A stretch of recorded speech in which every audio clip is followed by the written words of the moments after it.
I just feel like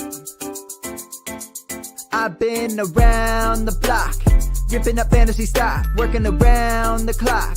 Look at the view from the top. Researching rookies a lot? No, I just be listening to pods, yeah. One in particular, I'm just a messenger, let me just pass on the rock. Browning, brunning, pruning, pronouncing ain't what he's doing. What he's doing is not losing, but infusing you with new things. And there's Dennis the Bennett, yeah. The man is a menace, yeah. Building a dynasty, some of the finest things. Promise you, you won't regret it. Sly as a fox, cultured in pop. Give him his props. Here is a thought, here is a box. And you cannot compare them at all, so don't even try. Careful with the news, but when you use a take, I take up Tony Fire. I mean Dyer, because anyone else is a huge mistake. Whoa, fantasy round table, fantasy round table. Yeah. Fantasy round table, come take a look at the crown, baby. Hey, fantasy round table, fantasy round table. Woo. Fantasy round table, come take a look at the crown, baby. Go.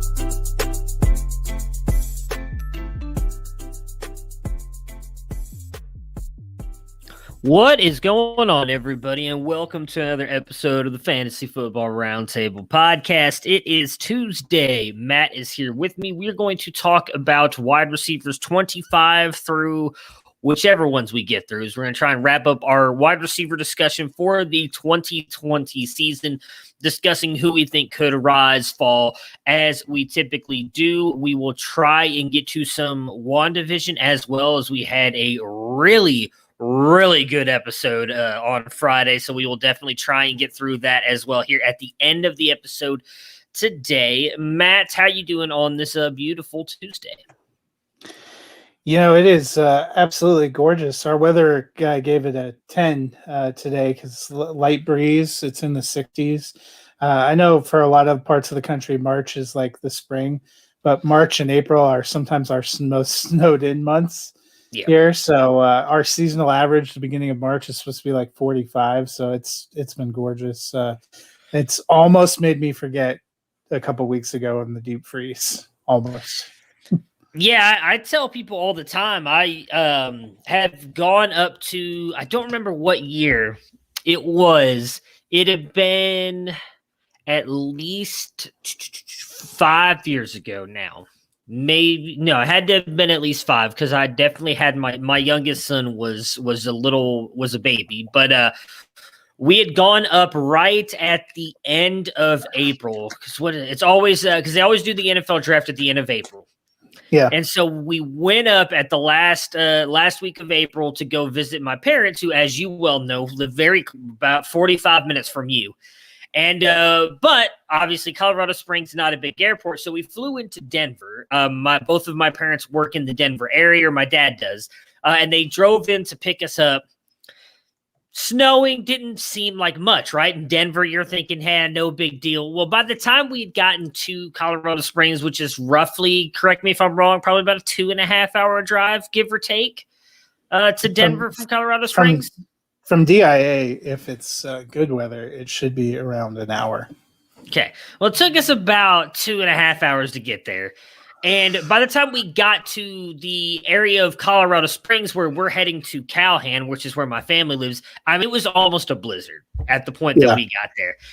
And I just remember, I'm like, holy crap, like what's going on? And like, as again, you'll know as you get into parts of Calhan, it goes from paved roads to dirt roads, which at all are not being taken care of with the way that the weather was. And I remember we got there and my dad was like, yeah, he's like, unfortunately, there's going to be a whiteout the next 2 days. Like, I remember getting out, you could barely see in front of your face, get into the car. And I still have the pictures and videos on my phone. You couldn't see anything out there. It was just so much snow. And I was like, it's May.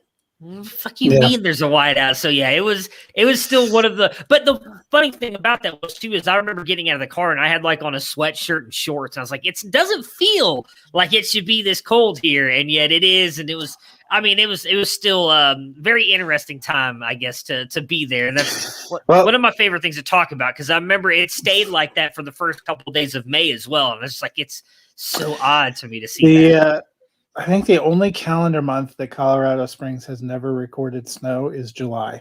I mean, that kind of tells you. I've gotten it in August. My wife, a couple of years ago, the first day of summer vacation, when they had to come and clean out their classes to get ready for summer, they got a quick 8 inches. Jeez. She just sends me the picture and it's watermarked. It says May 19th, I think it was 2017. And it's like, welcome to summer, kids. Yeah, that's just ridiculous. I don't, I think the worst thing we have here is like probably, it's March 2nd now. So probably I'd say by like April 15th, we're already going to be looking at like close to 100-degree temperature, which is just it's not fun in its own right. But and I'm going to be honest, I think I'd rather take the snow over 110 degrees. It's really hard to stay cold. The snow usually goes. So last Thursday we had a snow day. We probably got 8 inches. I think I told you the day we did our first show. We had a snow day. I didn't go in. It's gone. Yeah. We had a couple days, the next day it was only in the mid 30s, but it was sun all day and it melted down. And the nice thing here, it's not like Chicago where you get snow in November and it's with you until May. Ours comes a lot of times and goes, and I have a couple of spots where it's piled up because of when I shoveled, but things can change. Our daytime high was 25 degrees on Thursday. Today it's 63. Yeah. Well, yeah, that's what I'm saying. It's so much better, I think, the snow than when it's like 110. Because there's only so much you can do to try and cool down when it's 110 degrees outside. I always tell people you can always put more clothes on, but there's only so much clothes you can take off in public. You can take all your clothes off in public. Now, whether or not you will actually be able to stay out in public is the real question. So, yes, I am with you 100%. It's definitely not a lot of fun. But to the wide receivers we go. So, if you listened to last week's episode on Thursday, we ended with Curtis Samuel, who, much to my surprise, finished as wide receiver. Or, I'm sorry, we actually went to DJ Moore. Yeah, because we talked about Carolina. Yeah, I forgot we talked about the whole Carolina offense because all three of them finished within the top 25, Moore coming in at 25. So we will talk about wide receiver 26, which is Cooper Kupp. We all had him ranked fairly higher than that. I had him at 19, Dennis 11. You had him at 13. Obviously, Jared Goff has not quite been the same quarterback the past couple years, past couple seasons, but now they're getting Matt Stafford in there. We have both talked about it, and I believe we're both on record saying we think this helps Robert Woods more than Cooper Kupp. Yet I don't think he falls much off from this area. Kupp's still a really good wide receiver. I think he's going to play well in this offense. Stafford definitely, I think, increases what they're going to be able to do passing the ball. So I think Kupp is right in that bottom tier wide receiver 2, high end wide receiver 3 territory for me moving forward. Yeah, I agree. Same. All right. Next up, Cole Beasley, who had, I think, if you listen to our show and listen to Bob Lung, you would not have been surprised having a really good season, but a much better season than I expected. I thought him to be more toward like the bottom tier 3, maybe high-end wide receiver 4 range, comes in at 27. None of us had him ranked. He just seems to really fit in very well with Josh Allen with what he does. Obviously gutted it out as well this year. Playing on, I believe they said the past couple of weeks on like partly broke his leg and was still playing with what he did. I mean, dude's just an animal. And I think losing John Brown next offseason, while I do expect Davis to step up a little bit into that role, you're going to have Cole Beasley and, in my opinion, Stephon Diggs continue to do the same amount of damage they did last year until this offense is able to run the ball. So I expect Cole Beasley to continue to stay in this range as well. What are your thoughts on Beasley?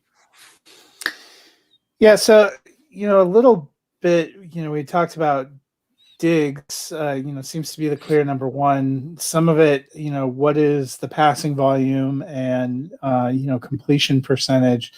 If that slides back a little bit for Buffalo, that's going to impact everyone. But, Beasley probably had more targets than you thought. Both in 2019 and 2020, he played in 15 games.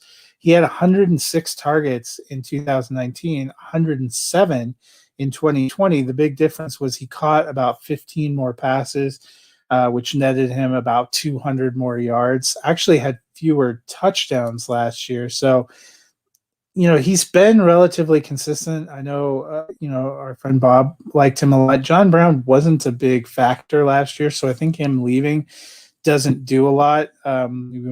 We saw Dawson Knox come on a little bit at the end of the season. You don't know how that comes up.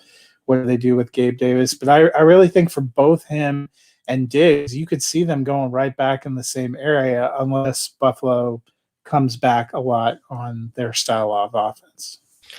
Yeah, I think, like I said, the biggest thing I think could change him is going to be if they're able to get this running game going. We talked about it a little bit when we did the quarterbacks or actually the running backs, because neither one of them was big on Singletary or Zach Moss, and there's obviously a lot of rumors that they might bring in a running back. If they're actually able to get the running game going, I could see that affecting Beasley a little bit because they were so pass-heavy this year. And I don't know, I don't have the stats in front of me, so I don't know how pass-heavy they were the year before, but I feel like they were probably fairly, because I don't remember Frank Gore being much more effective. The Buffalo Bills, he increased his pass attempts by I think it was 140 when I looked. It was like 440 in 2019. It was 560, 570 last year. Okay. So I don't think they come back that much. Their carries didn't really change. They were less effective. Like we talked about more carries for Singletary, who actually finished with fewer yards. And Moss had a goodly amount of carries, just didn't. They weren't incredibly effective running. I think that's why we think they had abandoned the run. They didn't have that many fewer carries. They just weren't getting it done. Next up was rookie T. Higgins. He finishes as wide receiver 28. Again, a player that none of us had ranked. I'm going to be honest. I did not expect him to be this high, and I'll go ahead and put in his running mate here as well. Tyler Boyd, who comes in at wide receiver 29. We were all pretty close on this one, actually. I had him at 27. Dennis hit the nail right on the head at 29. You had him at 31. We all thought Joe Burrow was going to have a good season. Did not expect him to come out and have at least start off the season the way he did. He did cool off a little bit toward, unfortunately, getting injured, and a lot of that due to just how bad that offensive line is. We don't know when Burrow's going to come back. I would imagine he's going to be back at some point in time this year. There's still rumors that they may sit him for a year. I just don't see that happening. I mean, with the way that there's videos of him already walking around and everything, I don't see any way he doesn't play at this point in time this year. Now, again, I'm not a doctor. I know this was a bad injury. When you tear all of your CLs, MCL, ACL, PCL, that's not good. That's bad. It was a very bad knee injury, but the fact that he's already doing stuff, I think is good sign for them. But even if Burrow's not there, I do expect them to bring in somebody possibly outside of Ryan Finley, even to compete with Finley to kind of push him until Burrow's back. Higgins, to me, showed that he is almost quarterback proof. He was very good, regardless of who the quarterback was in there. But where do you expect these two guys to go? Give me with Burrow and without Burrow in the 2021 season. See, I don't think he won't have Burrow the whole time. He may not have him for a full season, but I think you're going to see probably at least around the same number of games. Because let me pull up worst case scenario. So Burrow played 10 games and started 10 games in 2019. I feel like worst case scenario, he at least gets into, because even if he starts the season on PUP, you have to miss at least 6. Unless he has a massive setback, you're probably looking at the same thing. I think going into last season, we had 2 Bengals receivers right in this range, really close. It wasn't Higgins. We thought A.J. Green, who they franchise tagged, who they brought back, who was allegedly healthy. A.J. Green saw 104 targets. He just did shit with them. I mean, he caught 47 passes. That's a less than 50% completion rate. He just wasn't a factor. So he and Higgins and Boyd were all close. Boyd, 110 targets, actually caught more passes. Higgins, 108 targets, did more with the passes he caught. I think, I don't think they bring back Green. They'll probably mix somebody else in. All these modern offenses use 3 receivers, but I think you're going to see a greater target share starting to shift to Higgins. He's a guy I'm moving up, whereas Boyd, I think, probably is where he is. Okay, yeah, I actually am very much on board with that, and I don't think that's a bad thing either for Boyd. He's still a high-end wide receiver 3, and I would I can see the argument for giving him a small tick up as well if Burrow is in there. But if I have to raise one of the two, it's definitely going to be Higgins, because while you mentioned Higgins did more with the passes, he was also, it seemed to be their end zone threat as well. When they got down into the goal line, they were going to him a lot with and without Burrow. And I think that continues, obviously, with him being the big dominant guy there. What's going to be interesting, obviously, is who they bring in the offseason, whether it's a free agent or a draft pick. There's obviously a lot of mocks here recently that have had them taking Jamar Chase or Kyle Pitts. Either one of those comes in, I think that severely changes what I think of Higgins because of how high I am on Chase and Pitts. But as of right now, to me, Higgins is probably their best option. I mean, he's slightly better than Boyd, I think, just based on his size and what he can do into the red zone. So I'm with you. I think I'd raise Higgins to like that low end 2 and keep Boyd right there. And I like I said, I could see the argument for raising Boyd to a low end 2 with Burrow being in there, but it's hard to know with Burrow. I think I left my sheet at work because I'm working on doing my early dynasty rankings for the site. Right. I'm pretty sure I put Higgins in a middle tier 2 and dropped Boyd down to like a top end 3. If they took like a Jamar Chase or went for a top end receiver, to me that would be an indication that they see Higgins differently than what we thought. I think we talked about it. I think all of us were pretty close to thinking that Higgins was being brought in to eventually replace AJ Green as kind of the one. And the way he played last year certainly made me feel like he could do that. If they go out and get somebody else who looks like a 1, then you have to kind of start thinking the rotation. I don't know that I would drop him a ton if they got a top tight end like Kyle Pitts, because I think we've seen big time offenses. Like look at the Chiefs. You can have a great receiver and a great tight end, and then it's probably Boyd that gets hurt the most by that, in my opinion, because I think Higgins, we saw, is better than Boyd and better rapport with Burrow and with other quarterbacks. Yeah, I can see the argument on Pitt's side, although I'm so convinced Pitts is going to be an absolute monster in the NFL. I do think if they do end up drafting Chase in the first round, that does hurt Higgins a little bit, just because I think both those guys will do somewhat of the same stuff, although I think Chase is a little bit more explosive. So I obviously, if you guys did not watch our live stream yesterday or have been paying attention to Twitter, I am now with a new site of my own. I'll talk about that at the end of the podcast, but I pulled up my rankings as you said that, and I do have I have T. Higgins actually as a high-end wide receiver too, and I have Boyd at 26 right now.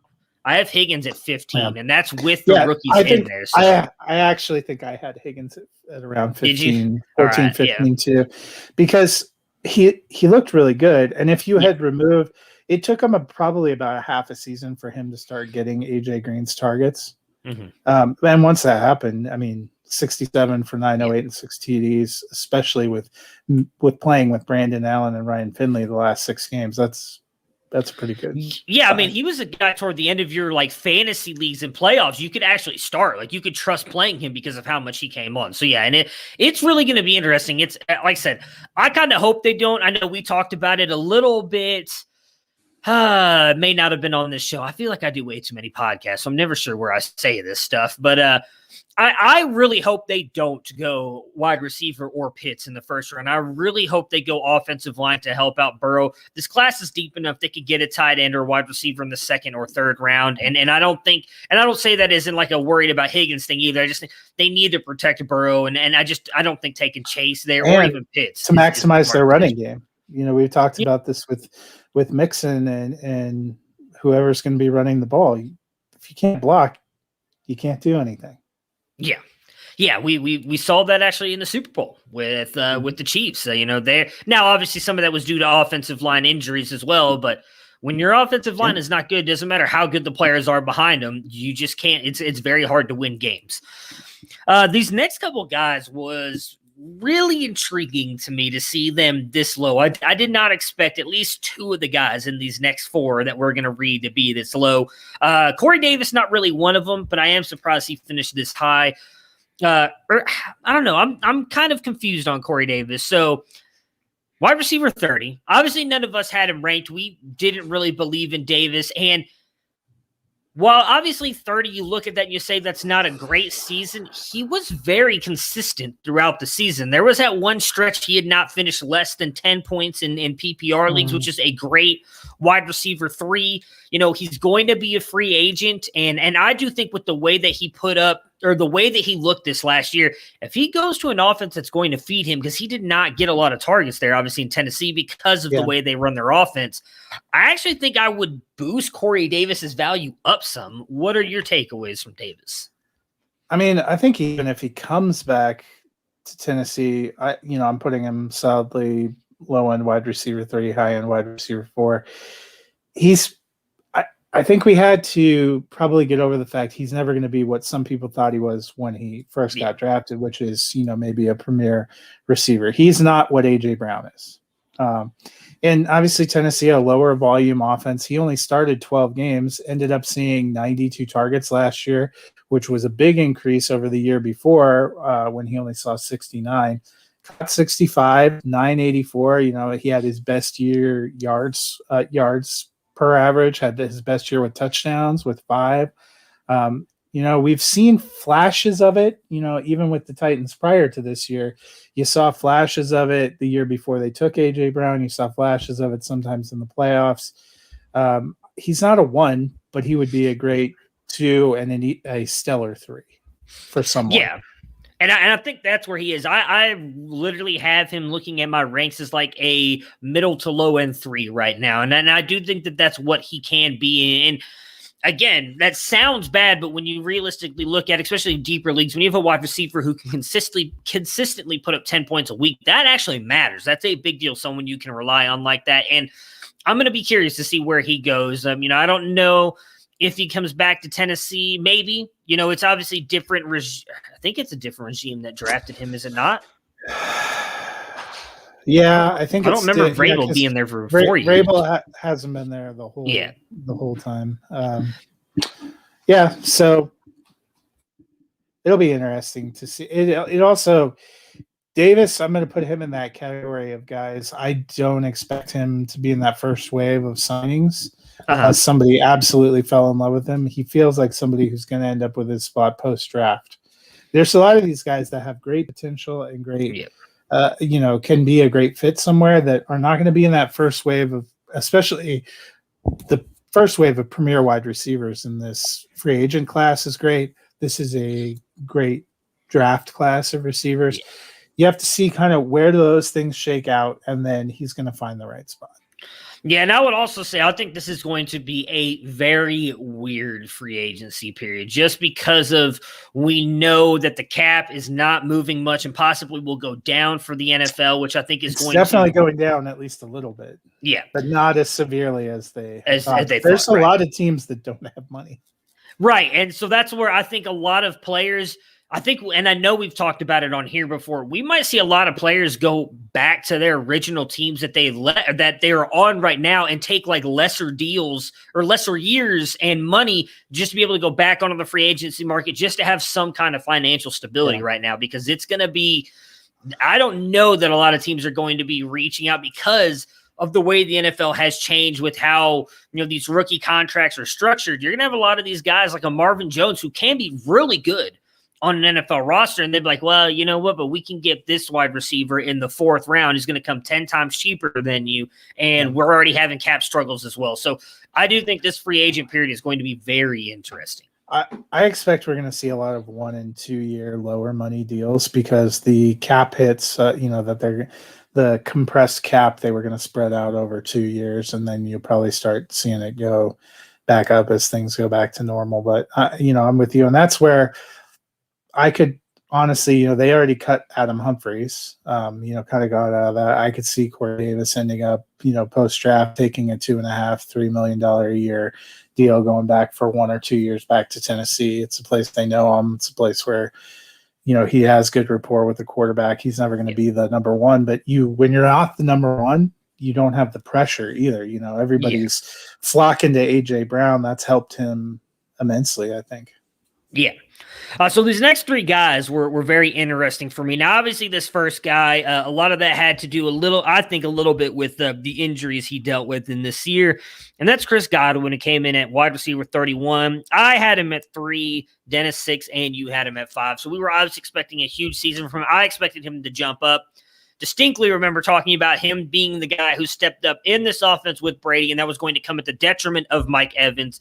That was completely the reverse. I mean, Chris Godwin, again, even though he suffered injuries, Evans really seemed to be the guy at times, especially down the stretch. Now, maybe that was because Evans was on the field, it seemed more often than Godwin this year.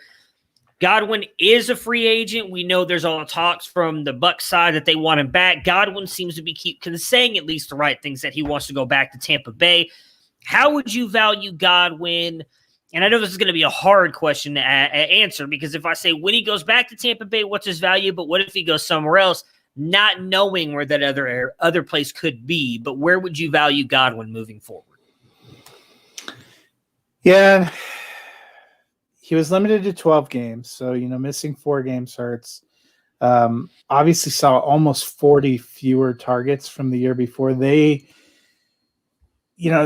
one thing that there are 2 things you couldn't account for with the Brady transition. One is they had to throw it so much in 2019 because they didn't have great defensive performance and they were turning the ball over. They were in shootouts almost every game. They played a little bit better, which is going to bring it down. And then so much competition. We've talked about Tyler Johnson came in, Scotty Miller's out there, Antonio Brown comes in the middle of the season. Godwin missed his 4 games in the first half of the season too. So you're talking about him, when he's back on the field now with Antonio Brown, Gronkowski, Cameron Brate, 2 or 3 running backs. I think it made the competition more fierce. To me, the big difference between him and Evans is Evans had a couple of those games where he only caught 2 passes, but they were both like 3-yard touchdowns, and that just vaults you points wise kind of up. And I think Evans is always going to be the better goal line target because he's a bigger framed wide receiver. I like Godwin. If he goes back to Tampa Bay, he's still going to be good. I'm more moderating expectations. I think I dropped him more into the, wide receiver 2 range. I'm not dropping him all the way out. He still saw 84 targets and 65 receptions for 840 yards and 7 touchdowns in 12 games. That's a pretty good clip if he can stay, on the field, stay consistent. I think he was better than this finish. It's just the games, as we've talked about with a lot of stars, the games you miss.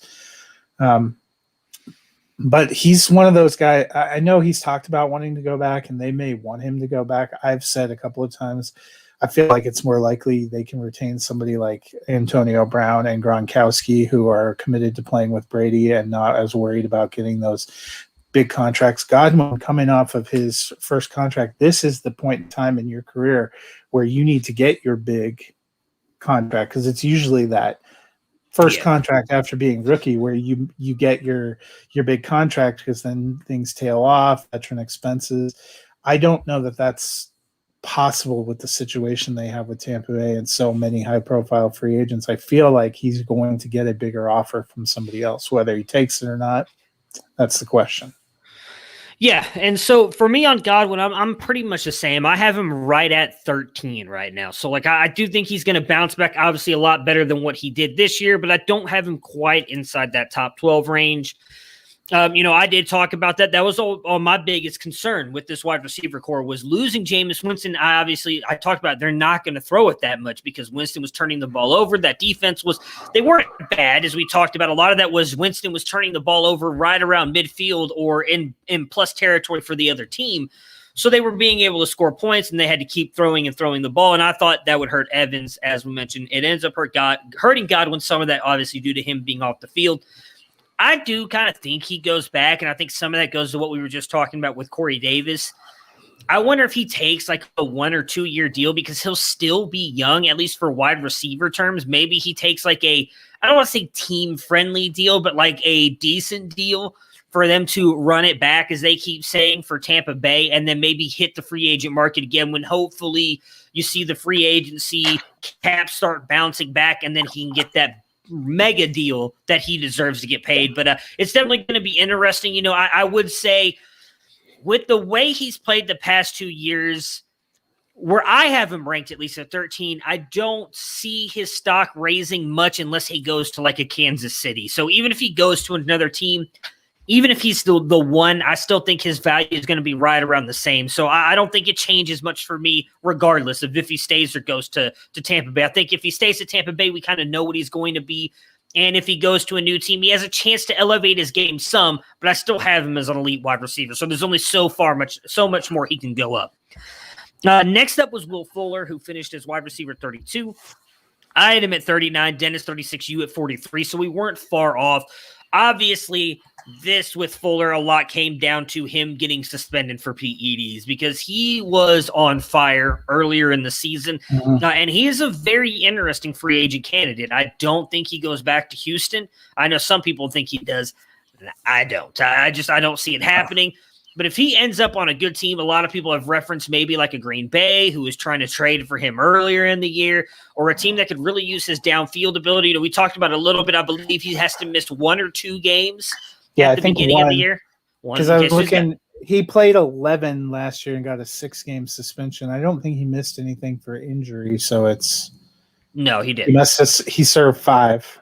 Okay, so he's going to miss 1 game. In the end of the day, not a big deal. So for him, landing spot and health is really the only things you have to worry about with him. I would move him up some just based on it seemed like we actually finally saw the year. Dennis has been a Will Fuller fan and has talked about if he could just stay healthy, he'd be really good. Well, we saw that. He finally stayed healthy and was putting together a really good season before the PED suspension. What do you think Fuller does for the 21 season? Yeah, I mean, despite having to miss 5 games with a suspension, he had a career year in receptions, yards, and touchdowns, and yards per catch, which is all pretty phenomenal. Like you said, he was a bankable gold, player out the first half of the season in fantasy. I had a couple of teams where I was like cruising along, and he was part of the repertoire. When he came off, you tail off at the end. That being said, I would like to move him up, but to me, it's going to be landing spot. Yeah. Green Bay's not a terrible spot, but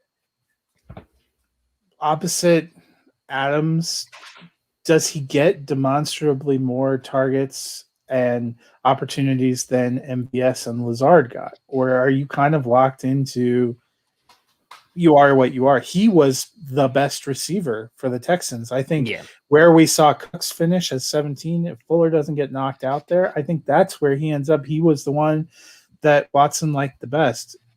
What situation does he end up in? Does he end up just being that would be my worry with Green Bay is he goes to Green Bay. He's better probably than MVS, but if you still get put in that bomber role, that to me is a huge boom bust. I might actually keep him where he is or drop him a little bit.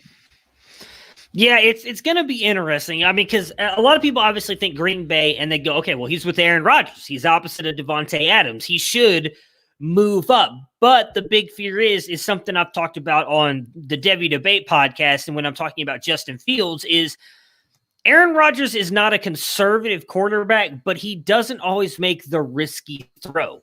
He's not just going to throw it deep because Will Fuller's going deep. He is someone who he does not like to turn the ball over, and so he does trust Adams a lot. And I wonder if, as you're saying, if Fuller gets put in that role, how much more will they go to him? I do feel like they took a lot of shots to MVS this year. Obviously, he didn't hold on to a lot of them.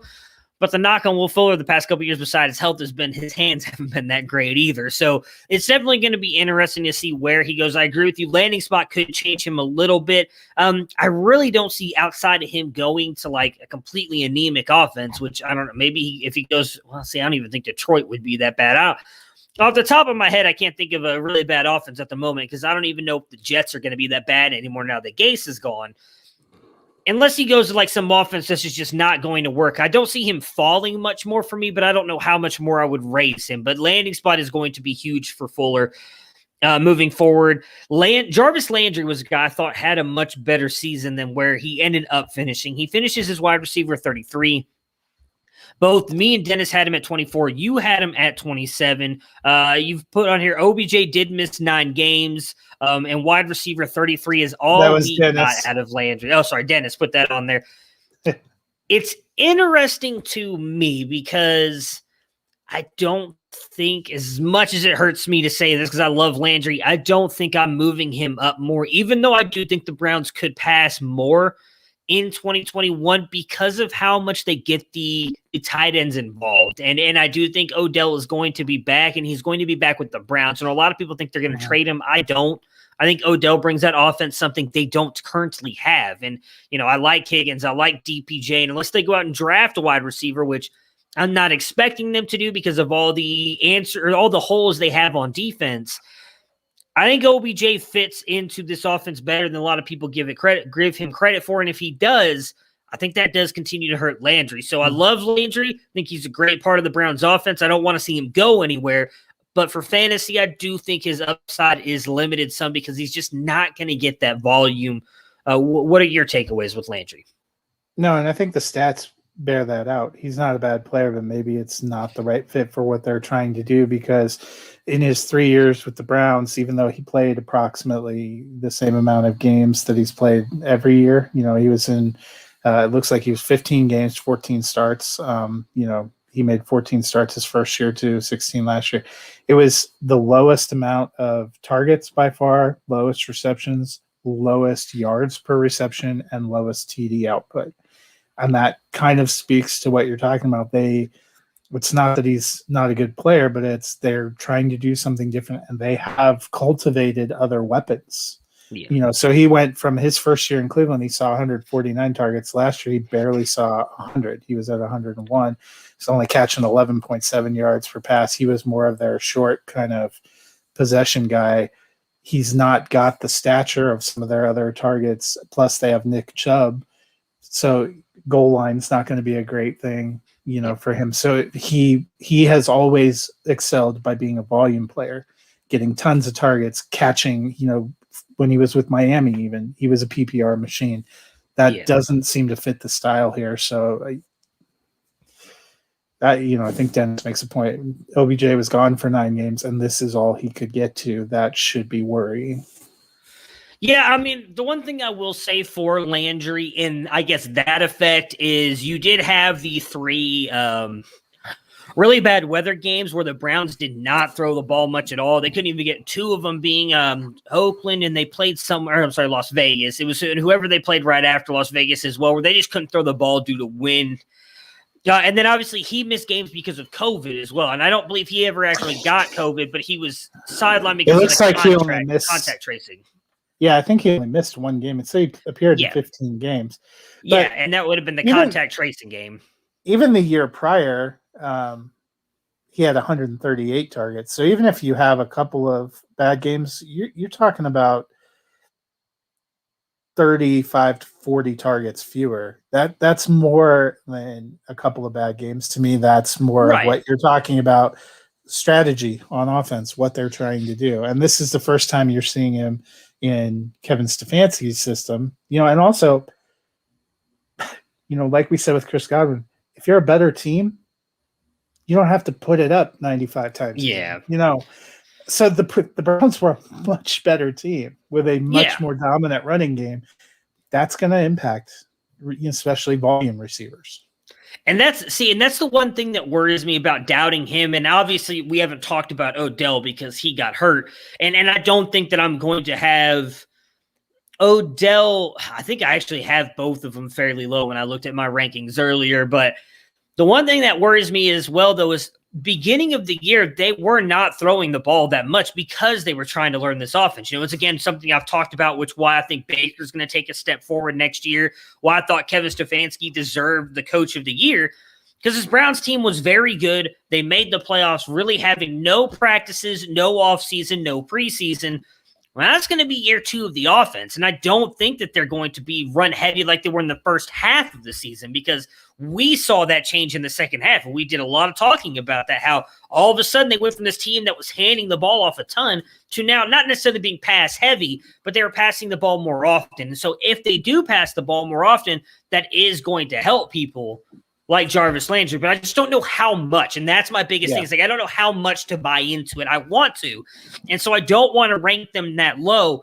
But at the same time, it's like I don't really buy into Austin Hooper as much as you guys knew. I don't think either one of you did either. And we'll obviously talk about the tight ends in another episode. But it's going to be – I'm interested, I guess, to see when we get to ranking our 2021 receivers and talking about all that, where we have these guys. Because I do think this Browns offense is going to be better and a little bit more pass-happy than some people expect it to be. So these next couple of guys we're just going to kind of touch on really quick. Nelson Aguilar, wide receiver 34. None of us had him ranked. Obviously, he had a rebound of a season here with Las Vegas. I believe he's a free agent. Do you think that the Raiders should re-sign him, or where do you think he goes in free agency? And is he a guy that you're willing to buy back into after having kind of a resurgent season here with the Raiders? I'm checking right now. I actually don't think he is a free agent. So let's look real quick. Oh, no, you're right. He is on a free agent. I don't know that the Raiders will sign him back. They obviously invested pretty heavily in the receiver position last year. Ruggs probably is what he is, but Bryan Edwards is a guy I think we both like that you could see coming on. Aguilar is definitely going to be one of those, he to me, I would even put like a Corey Davis ahead of him, but I think he's going to be in that similar kind of position. They just let Tyrell Williams go.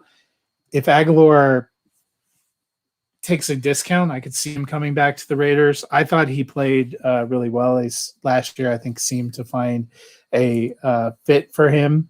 But at the same time, 48 receptions, 896. He was really a big play guy, kind of, and the 8 touchdowns. The yardage and the touchdowns were kind of career highs. As Dennis says, sometimes we may have seen the best of Nelson Aguilar in 2020. Yeah. I'm with you. I don't expect to raise him up much. If anything, he probably dropped some. But definitely had a great year, and I'm happy for him because that likely leads to him getting at least, I don't want to say a payday, but at least probably a good contract somewhere. And I do think he'll continue to be somewhat viable. Brandon Ayuk comes in at 35. I had him at 44. You and Dennis did not rank him. Again, that was more of, I believed him to be this weapon in that offense, and we got to see it when Deebo Samuel came out. I am high on Ayuk. I actually think he is better than Deebo Samuel. I think he's shown again, it's only one season. We've seen Deebo Samuel struggle with injuries the past couple of years. We haven't really seen that with Ayuk. Ayuk is going to be high for me going into next season. What are your thoughts on him with the 49ers? Yeah, I jumped him up into the wide receiver 2 range. I haven't been 16. I was looking really quick to see where I have him. So I could potentially see him bumping higher. There's still a lot of questions about the quarterback situation there. And I think when Kittle is healthy, Kittle is still who the pass offense flows through. But I'm with you that I have him demonstrably higher than Deebo. I think he has the potential to be the number 1 there. Yeah. Marquis Hollywood Brown came in at 36. You and Dennis were actually very close, 33 and 32. I had him at 23, and a lot of that was the boom bust, and I expected Baltimore's offense to still be decent.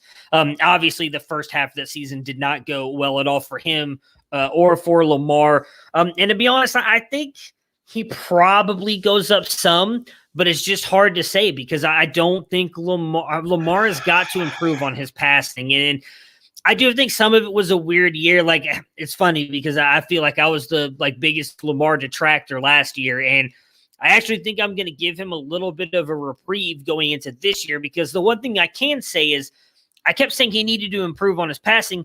We didn't get a whole lot of practice time last year. Not a lot of teams did. So maybe with hopefully a regular offseason, some of that continues to work out for him. And those two can continue to get on a better page. I do think if they're able to bring in a possession wide receiver to help could help him and could help out Hollywood as well. I don't think I'm going to have him up at 23 where I initially had him ranked, but I could see him right around the 30 range where Corey Davis finished this year. I think he has, based on just how much boom he has in his game, he could raise up some. But what do you think about old Hollywood Brown? Yeah, I still have him in the wide receiver 3 range, even in dynasty rankings. I think if anything, last year showed that they need to go get a true number 1 wide receiver. I think he's like the MVS Will Fuller opposite. They need to get a Devonte Adams. Yes. And I think people had prior to that been, he can be the number 1. I don't feel that way.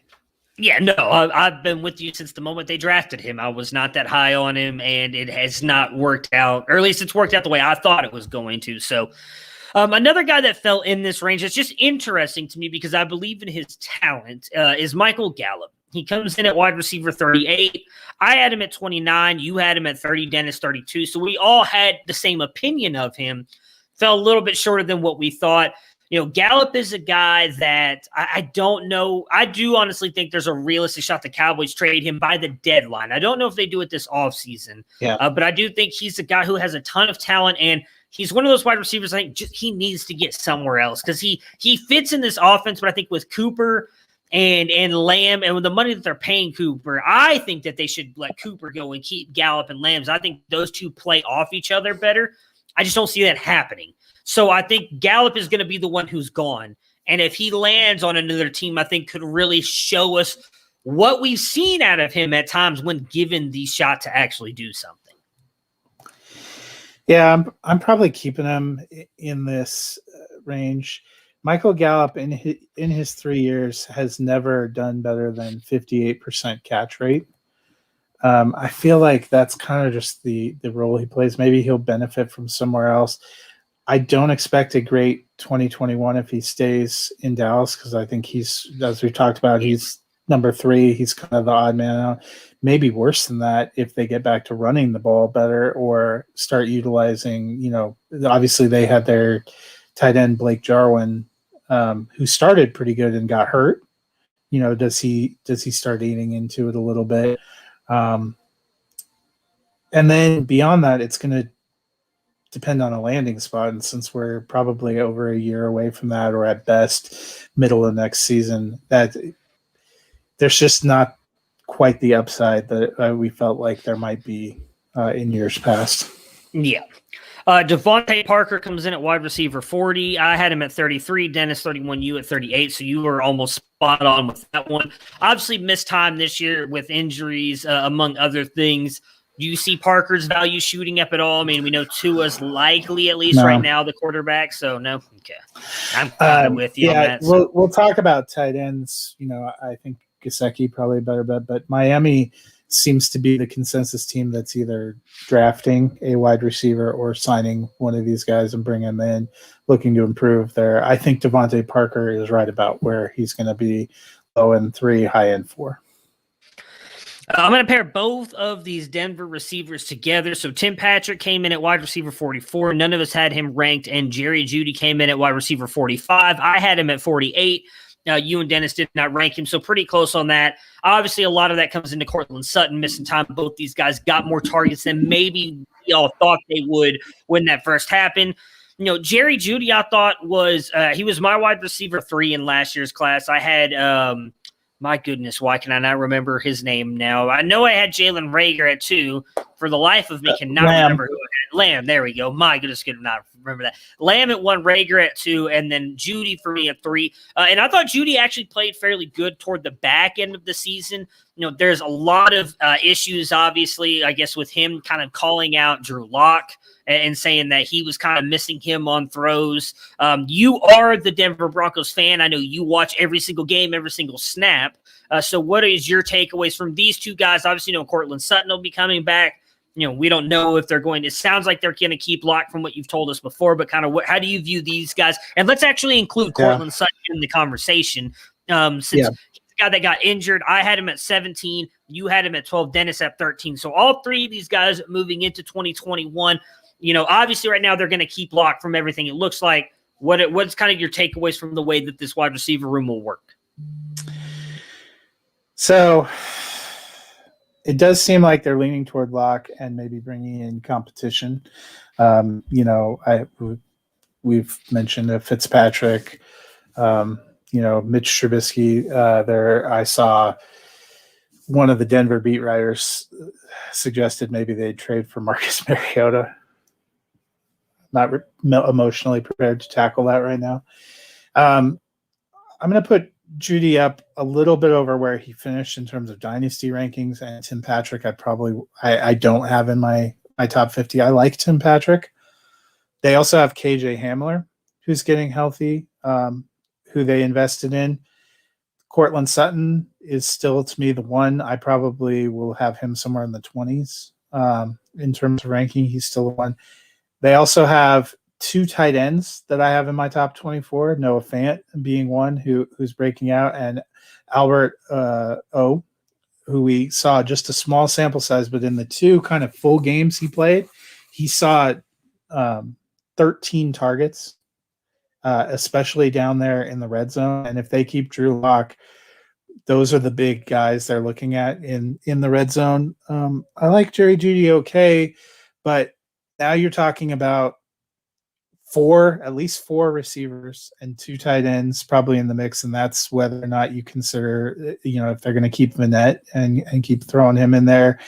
They also have Tyree Cleveland, who they used at times last year, that could get thrown in there. And you're talking about, in my opinion, what's not going to be an incredibly high volume pass offense.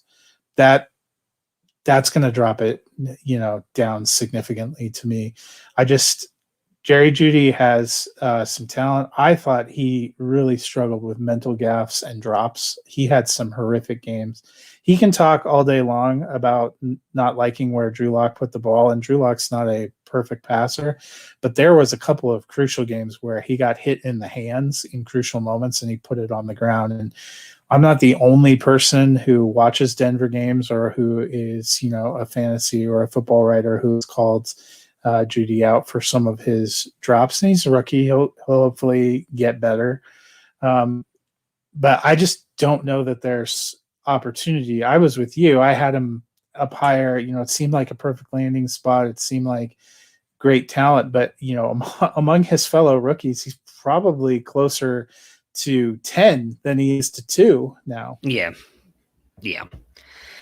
All right, so I'm going to group in trying to see if there's any injury guys, but it does not look like it. So the two wide receivers for the Jacksonville Jaguars on here, Laviska Shenault came in at 46. None of us had him ranked. And then obviously DJ Chark, 49. I had him at 13. Dennis, 22. You at 29.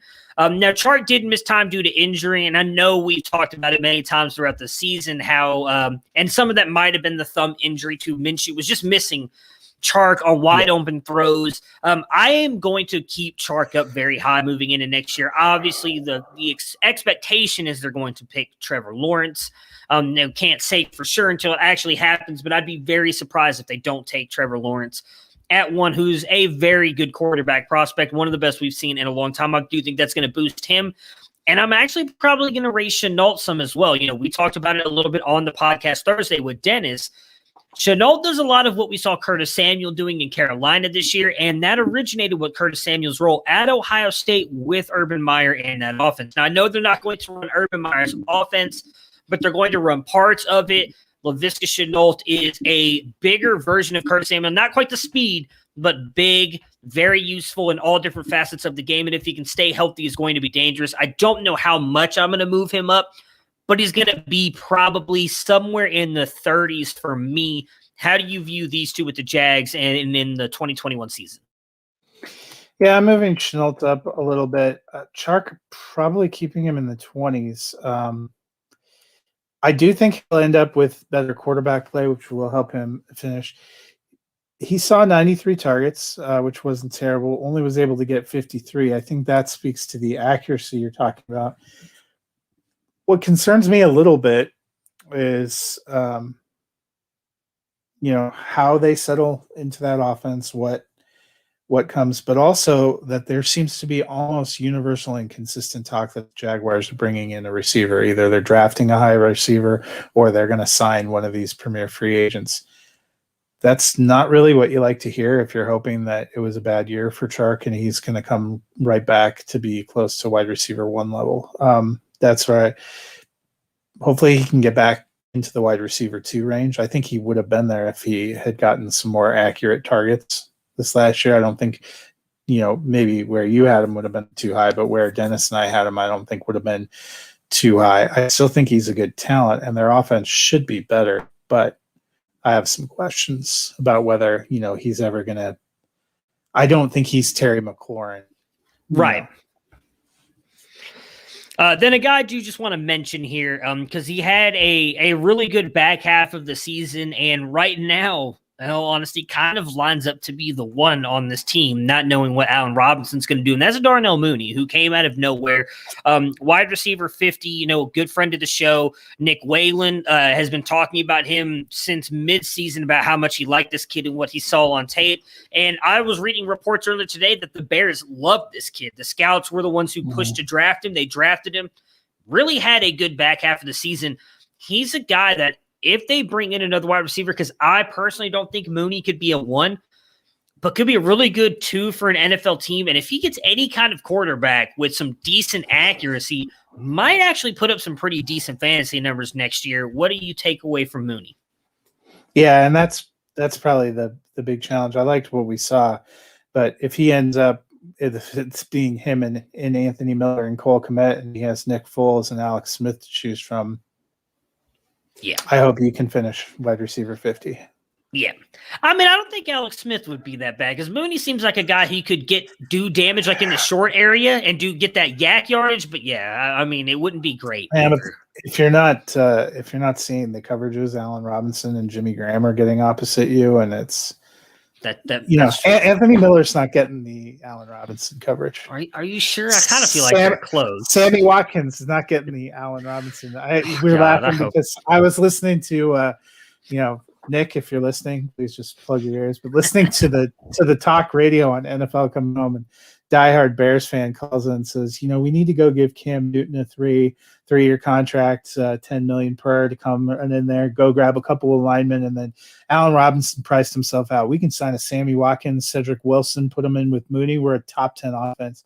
I almost crashed my car. I was laughing so hard.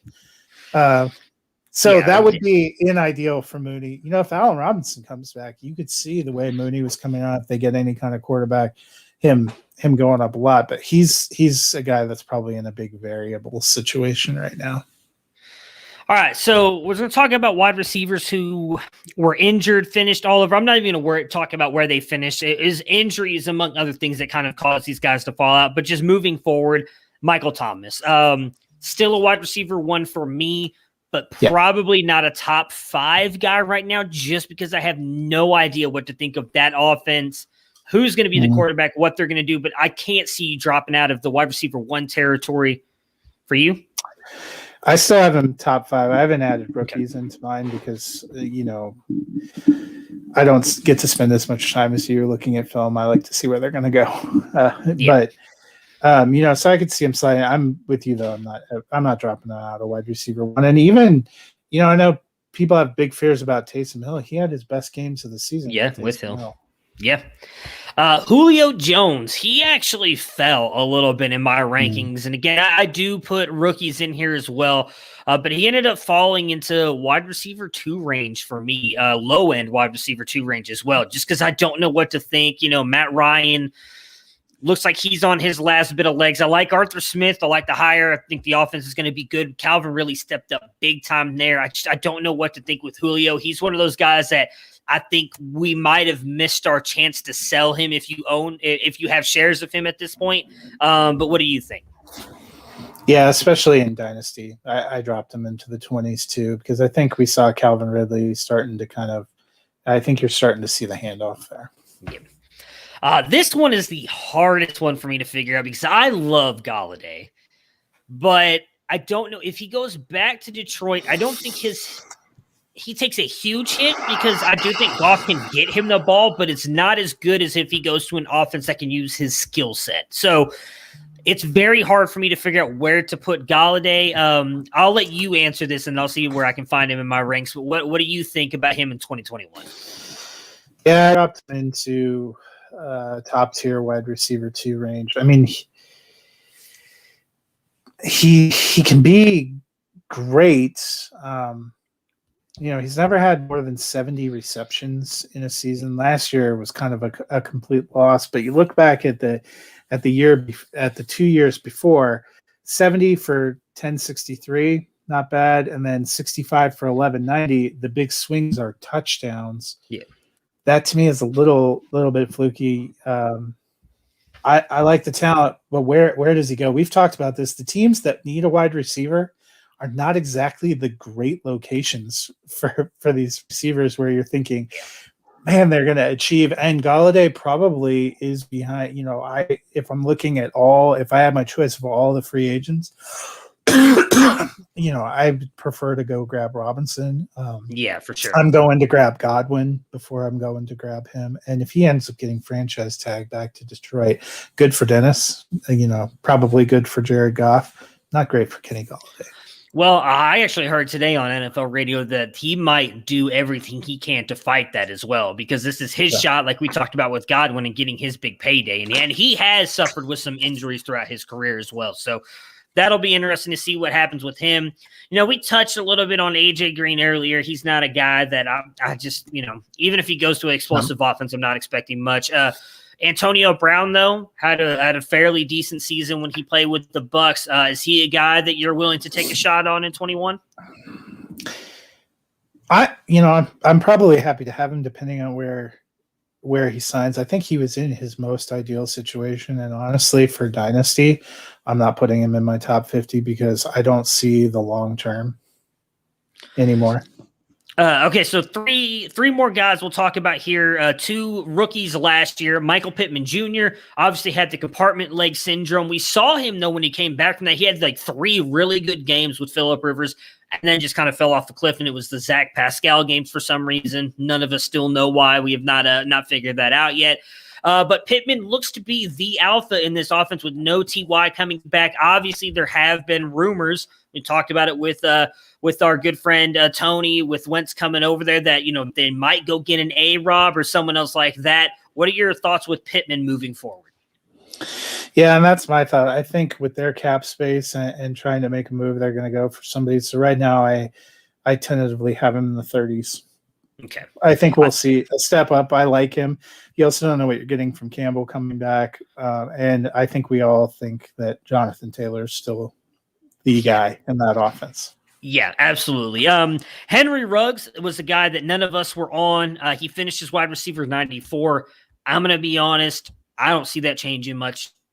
Maybe he gets up into like the 70s or 60s, but I just honestly don't see much from him. I honestly think I get why Gruden drafted him, and I get why he wanted him to be his Tyreek Hill, but he's not Tyreek Hill, and they don't have a quarterback like Mahomes. So I don't think this is going to work out for fantasy the way Hill does. What do you think with Ruggs?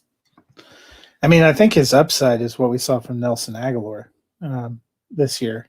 I think Nelson Aguilar actually ended up doing what they had hoped they were going to get from Ruggs coming in. But the guy in that team that I have as my higher dynasty option is Bryan Edwards. I think he is probably more of the true number 1 receiver. Ruggs is probably, the way we talk about MVS, we talked about Will Fuller could end up being, he's feels like a home run threat guy and not the consistent wide receiver. So there's going to be games where he catches 3 passes and gets you 150 yards and 2 touchdowns. And there's going to be games where he catches 3 passes for 15 yards. Yeah. And then the last guy suffered an injury here is Odell Beckham Jr. We touched a little bit on him with Jarvis Landry, but just to kind of bring that conversation around and kind of close it out, I guess, for now. What are your thoughts on him moving forward? Whether you think he's going to stay with the Browns and what could happen, or if you think that he is moved to another team. I think he probably stays with the Browns. Last year, I had him 19 coming in. I think I dropped him a little bit lower into the upper 20s. Yeah, I've got him right around the same spot, actually. I think I have him at 20 right now, and I could see moving him up a little bit, as we talked about with Landry. It's just going to be interesting to see what this offense does. I know he says that he's healthier than he's ever been, but I feel like every injured player says that coming off an injury, so it's kind of hard to really figure that out. But that'll end it for our wide receiver discussion. So if you guys do not watch, or if you've not seen the latest episode of WandaVision, this will be the end of the episode. Thank you for stopping by. I don't want to ruin anything for you, as we obviously and maybe as a bridge while we let people rotate off, you want to tell us a little bit about your site? So we launched our Campus to Canton site last night. I am excited about that. I am lucky enough to be a co-founder on the website. For those of you who don't know, Campus to Canton, at least in my opinion, is the most immersive and detail-oriented dynasty fantasy football league there is. You play out your full college side and NFL side simultaneously throughout the year.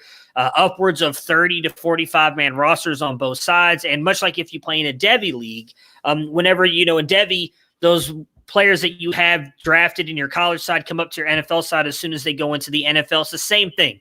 So you have anywhere sometimes, like this year in one of my Campus to Canton leagues, I had 12 guys coming up, and you still have rookie drafts and everything, but it's very, very depleted. I think when I looked at our rookie draft this year, there's like 6 guys worth drafting. So a lot of these guys are on teams on the college side, and you actually, as I said, play out the college side. You have a chance to win the college championship and an NFL championship. It's very, very deep. And so, with our site, you get, I believe right now, and we haven't even gotten a chance to get through all the freshmen.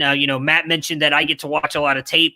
There's a lot of freshmen coming into college football, and we have yet to get through. I think I've got 50 ranked right now, and there's still 100 more in our database I haven't had a chance to look at yet. So right now we have, I believe it's 486 ranked college players, about 450 NFL players as well. We give you both sides of it because it matters what you do on the NFL side as it does the college side. I'm lucky to be a part of this with Austin, Colin, Alfred, Jarek, and Felix. You guys can find our site at campus2canton.com. We have a lot of free stuff. We do have some paid stuff as well. We do have the one thing, if you're into analytics, Jarrett created a player metrics database and an app that is revolutionary. Nobody else in any of fantasy football has this. If you follow us on Twitter, you've seen us tweeting this stuff out. And right now, for at least the first 2, maybe even 3 weeks, it's free. You can go in there and it shows you, based on what players have done from freshmen to wherever they are now, what their trajectory is moving forward. So you can see players that you like and you can compare them to any player in NFL history and see what they did compared to what these guys did or same draft classes. It's a very cool app. It's a lot of fun to look at. So if you guys have any interest in that, again, you guys go to campus2canton.com. We'd love anybody who goes by, even if you just want to pay attention to the free content, we're perfectly fine with that. And if there's stuff you want to get to, it's $2.99, $29.99 for a year subscription, obviously money is and different for everybody these days with COVID. So if you guys can't support us that way, even just going to the site and commenting on our articles and everything would mean the world to us. So we're very excited about it. I'm very excited about it. Can't wait to see it grow. So very exciting. It is. So I'll let you take control again, like you did last week. We saw episode, was that 8? 7, right? That was 8. Yep. Was 8. Penultimate 8. One more Friday, and then there'll be a making of, and then you and I will be recapping Falcon and the Winter Soldier. Yes. I can't wait. I can't wait to see the ending of this, though. Friday is going to be. I don't know how you feel, but that was an emotional gut punch, episode 8. You get a lot of background on Wanda Maximoff. For a lot of the people that have had qualms and are like, what's with this sitcom thing? You got your answer in probably the most profound and beautiful way. Yeah. If you follow any of the sites for the show, you've seen the meme of her and Vision and their back and forth.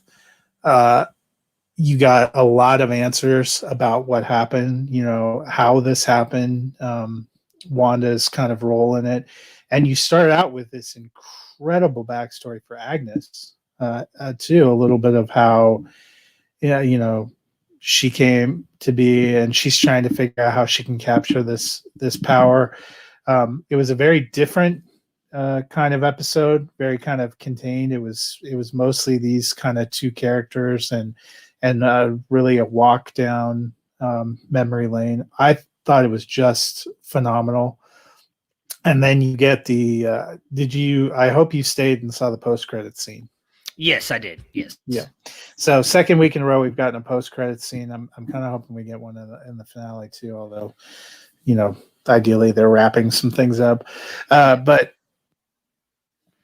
really excited to see where we go. We got our answer. So they had intimated a few episodes ago, or the guy who's the leader of SWORD, who I think we can all agree is, if not the bad guy, is certainly an asshole. Yeah. Had intimated that Wanda stole Vision's body and resurrected it, which turns out to be a lie. Yeah. Which they gave us hints to as well when he left her thing, because he started to disintegrate. Now, in my mind, I was like, oh, well, that's because he's clearly still dead.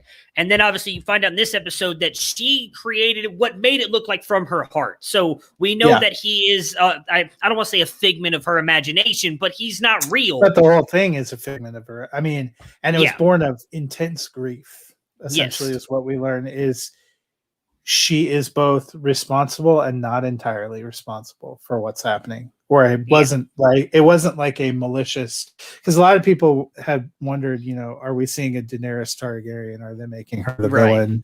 After all this years of movies where she's been this, kind of rock character. No, we got our answer. No. Yeah, and not so I will say I loved that episode because we obviously know some of her background from Age of Ultron, but we don't know much. And then we really got like a full glimpse into the things that she's had to go through her entire life. And I think, in all honesty, what she's had to go through, obviously, in losing her parents, then her brother, then Vision. And I believe Agatha says it in the episode, like she's lost everybody that she's loved. Then to set up what they did with the end credit scene and then bring, I believe is it Holloway or Cal? I can't remember what his name is, but yeah, I just call him Jerk Off. Vision being back, I think, sets up to be a very emotional, and I'm very intrigued to see what they're going to do, because I almost feel, I hate saying it this way, because I feel like she's become like one of the more tragic characters of this universe now, with just everything she's had to go Hayward, through. Director Hayward, Tyler gotcha. Hayward. But yeah, she definitely a tragic character. We knew she was going to have life beyond this, because even though the kind of release order of when these Marvel projects get released got messed up, she's slated to appear in Doctor Strange 2, the Multiverse of Madness, and in a couple of other things. I'm frankly quite pleased that they didn't make her a villain. I never thought they were, but then you get to some of those dark portions of the season and you're like, well, maybe I'm wrong about this. It's going to be pretty exciting. It's supposed to be the longest episode we've had. Which wouldn't take much. I feel like these episodes, they say they're 40 something minutes and it's like 15 minutes of credits is what it feels like.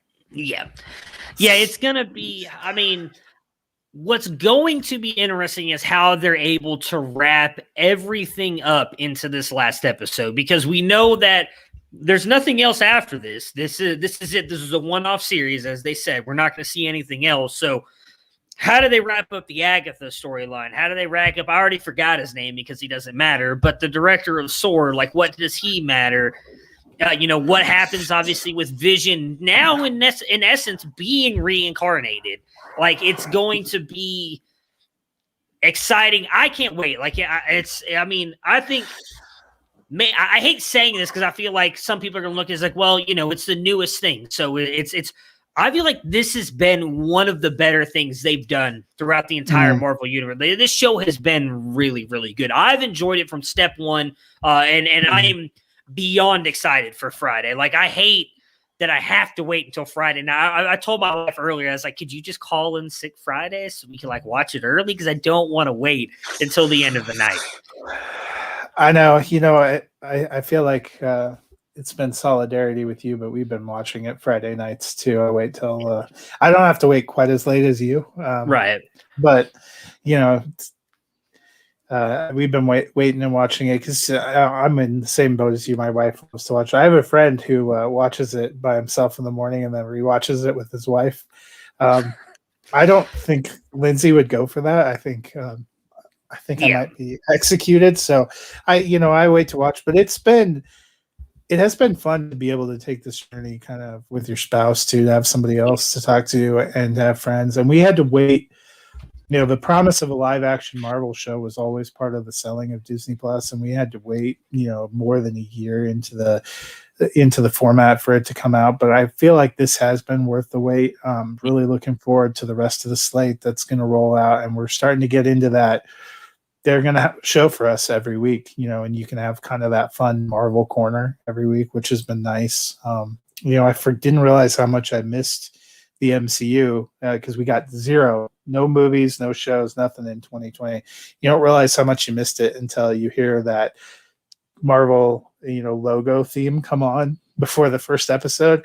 My cat was so excited. She heard the theme. She started running in from the bedroom to jump on the couch. It's like, everybody knows it's time. Yeah. Yeah. It's insane to think too, because obviously we have that, which goes for the most part right into Falcon and Winter Soldier, and then we're hopefully going to get Black Widow and I believe the new Spider-Man movies at the end of this year as well, right? So we're getting Spider-Man's supposed to be in December, which they said is going to be one of the fastest turnarounds ever. They still have, and we're supposed to get Eternals. Oh yeah, that's right. Yeah, in the fall. The show Loki is supposed to come out during the summer, and Legends, which will actually have the final filmed piece from Chadwick Boseman. It comes out sometime this year. That's gonna be rough to watch. Emotional. Yeah, that one's going to be a little bit rough. So, yeah, I'm right there with you. I hate to compare it to this because there are some things that I think kind of work with the way that they pull on your heartstrings a little bit, but.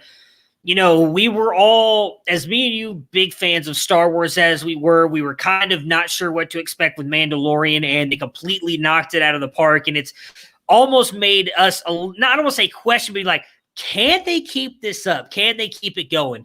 I would almost say with what they've done with WandaVision has done the same thing. They've hit it out of the park.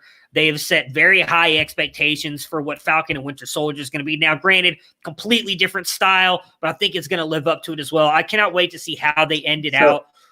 Go ahead. The other big thing for the finale, which Paul Bettany has talked about a few times, is they have a huge guest star. And I still feel like I have no idea what it is. And I feel like it's going to be not only a big name, but somebody playing a Marvel character that they're bringing in. I know some people have been, are we going to see like Reed Richards from the Fantastic Four? Are we? Well, that's been kind of a rumor, hasn't it? Yeah. Yeah. So, again. And he is a scientist, so you could see maybe. If I will be honest, if toward the end of the episode, if we see John Krasinski show up as Reed Richards, I will full geek out. Like I promise it's not going to be pretty. I will be excited. I do agree with you. I do think it's going to be someone, and likely, I don't think it's going to be, I would say I don't think it's going to be a villain. I think it's going to be some hero that they're either setting up for a series down the road or someone that maybe we're going to see in the new set of movies. Like I'd love to see maybe our first glimpse of like a Moon Knight, if possible, or something. But I am excited to see who it is. I don't know. They already cast Moon Knight. That's Ethan Hawke. Yeah. Well, but like are seeing our first iteration of him in the show. Like part of me hopes it's not the Reed Richards thing, just because as you know, I try to avoid all of that stuff because I don't want to know. I don't want anything spoiled for me, especially after, Iron Man was spoiled for me in Endgame. But, I have seen a lot of people talking about you and everyone that, else. So. Thanks to Sean McCoy. Yeah, asshole. But before we get out of here, because we're running at almost an hour 20 here, what do you expect to get from this final episode? I think the the whole thing's going to have to come to an end. And, I think Wanda's going to come face to face with the reincarnated Vision. What you couldn't get a sense of there was if he retained any of the personality. And I'm worried he didn't. And that is going to be the most gutting thing I think we've seen, especially after last week and some of the tender and emotional moments between her and Vision. To have him come back and not know her is going to be crushing. Yeah, I think that's where I literally in my heart almost broke. For tears. Yeah, my heart almost broke when I saw that thing when he came online, because I agree. There was no, now granted, they did do the, they used her power from when the Stark rocket hit her, that killed her parents and realized, I guess, that she had powers. We now know that the Mind Stone amplified them. But I am with you, and I'm really, it is going to be very painful to watch, especially if he has like no memory whatsoever, and she has to realistically for like the third time in what it seems like is a little over a year or two, see Vision die.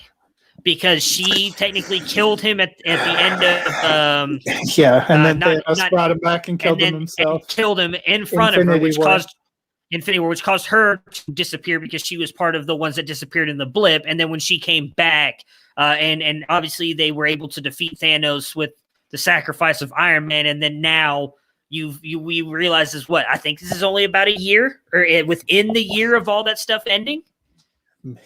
May not even be that long because, when she goes to ask to see his body, I think she said it had only been a couple months. Yeah, so, I mean, you're talking about within a couple months' time possibly seeing the love of her life destroyed 3 times, and it's going to be rough. I guess I forgot what you said. She blipped out and came back, so it would have only been a couple months for her, but it would have been several years. Well, yeah, I'm talking about just for her because, I mean, she doesn't know that. Like, just like we saw with Rambo. Rambo doesn't know that she was gone for years. She felt like she was gone. She fell asleep for a couple minutes. So, I honestly don't think they kill New Vision. I bet that's a way to bring the character back to be part of future things. I don't think they kill him. It may be a thing of where she has to wake him up so that he can't be used as a weapon by sword. Yeah. It'll be interesting. I could honestly see it going so many different ways. Like if I knew they were coming out with the season 2, which again they've already said this is a one-off, then I would think Vision for sure is coming back. But the fact that he isn't, we haven't heard about him being in any other of the shows, any of the movies. So it makes me wonder, like, is this just a way to continue to, unfortunately make, like I said, Wanda be like one of the more tragic characters of this universe. And that's kind of, so the one thing I will say, and I hope, but I don't know if it'll happen. I would love if somehow Fassbender shows up and it's just and that's who it is, just to link the two together. I don't think it's going to happen, but it would be so awesome. Well, it brings up a difficult conflict because the background from the comic books is Wanda Maximoff is Magneto's daughter, but since they didn't have the rights when they brought her in for Avengers, they gave her a different backstory, and they gave her a heartfelt different backstory in the last episode. Well, so that's going to be the monumental Olympics. Is in one way I think could be very easily explained in that he is her father, but I don't want to say gave her away, but he didn't raise them because of everything going on. Because we know in the, I don't remember the name of it, the last X-Men movie, like he disappears and he goes off into his own little thing with the other group of mutants. Maybe that's what happens. And he leaves Wanda and her brother to be with that family, and they choose to raise him. And that's the bombshell that gets dropped. I doubt it happens. But my God, if they're able to Olympics their way through that and mesh those two together, it'd be beautiful. That's a world of possibilities because Paul Bettany, the one who's talked about it, said it's an actor he's always wanted to work with. And so, that kind of, because there was talk too that, Chris Evans had talked about possibly making another appearance as Captain America, but Paul Bettany's worked with him. Yeah. So, that's not it. The John Krasinski thing is interesting, but I was trying to think, would that be somebody that Paul Bettany has yearned to work with? I don't know. Fassbender's an interesting one that you could give. Is it Patrick Stewart as Professor X? That'd be even more interesting. Maybe him coming and showing that. Yeah, it's going to be interesting. It's going to be something that none of us expect and blows us away just the same. But I am really excited about it. I cannot. I'm almost feel like I'm going to have to deactivate my Twitter for Friday because when do those drop? It's 5 o'clock in the morning, isn't it? They drop at midnight Pacific, I believe. So it's 3 a.m. on the East, probably 2 a.m. for you. I think it's 1 a.m. for me if I wanted to stay up for it. I mean, I won't stay up for it, but I guess I could get up an hour. No, because my wife would know.